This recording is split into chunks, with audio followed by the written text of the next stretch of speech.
Today I want to talk to you guys about something I call the law of perceived value. The law basically states this: if someone pays for a product or service and they feel it's a fair price for what they have received, all is good and life goes on. If they don't feel that the price is right for the value given, then they are upset. Now obviously this seems very basic, and it is at its core, but I want to explain to you guys an acronym that I've come up with that kind of goes with this law of perceived value that I've created, and kind of explain it a little bit more in depth. So the acronym is EERD. The first E stands for establish. Basically what this means is you're establishing your place in the law of perceived value. So you do this by setting your price slightly below what the market value currently is of your product or service.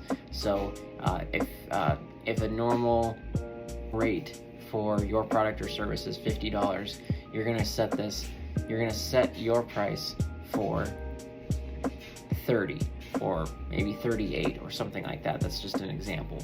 But you want to establish your place in the law of perceived value, and like I said, you do this by being slightly below the market value, creating business because you're new, so you haven't created that relationship with clients, you haven't created that relationship with the buyer, so you need to establish your place in the law of perceived value, and you do this by generating business by being below the market value.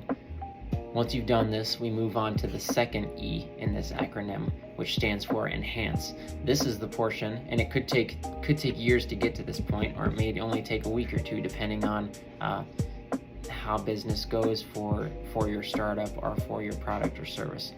But once you've established your place, you need to enhance your spot on the law of perceived value, and you enhance your spot up to the market value. So once you've created that base layer and you've gotten some clients, you've sold some of the product or service that you're providing, then you can enhance your spot in the law of perceived value up to the market value.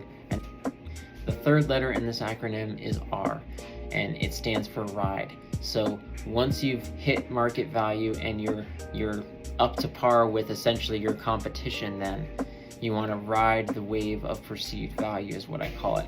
And this is kind of like some trial and error. So if your product or service is $50 in the everyday market, you want to ride that wave for a little while. So you might try and up your price slightly, maybe $5 more, see how it goes, and if that doesn't work out, you drop it back down $2, or vice versa. If it seems like your clients aren't happy with the value that they're receiving, you drop it back down to slightly below the market value, and you ride the wave of perceived value for a little while. And then the fourth and final letter is D, and this stands for drive. And so after you've established your spot in the law of perceived value, you enhance your spot to the market value. Once you've enhanced your spot to the market value, then you ride the wave of perceived value, fluctuating your price up and down to see how the market reacts to your product or service at certain price ranges.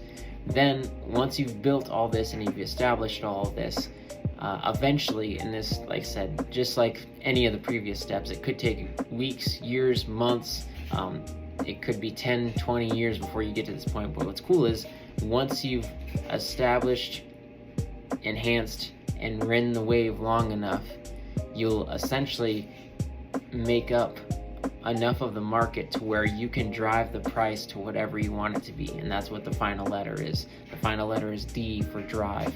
And so, like I said, after you've played through this scenario long enough, you can eventually drive the price of the market. And essentially what I'm getting at is, over time, you find your place in the market and you establish trust in the market with your product or service. And once you've had that trust built and you have your name and reputation built, you can drive the price to whatever you want, and people will pay whatever number you put on it after you've followed these steps long enough. I'm in the process of writing a book that goes over this more in depth, and that book will be released later on this year, so stay tuned for updates on that. But hopefully this helps and inspires somebody that may be struggling with their own business adventures.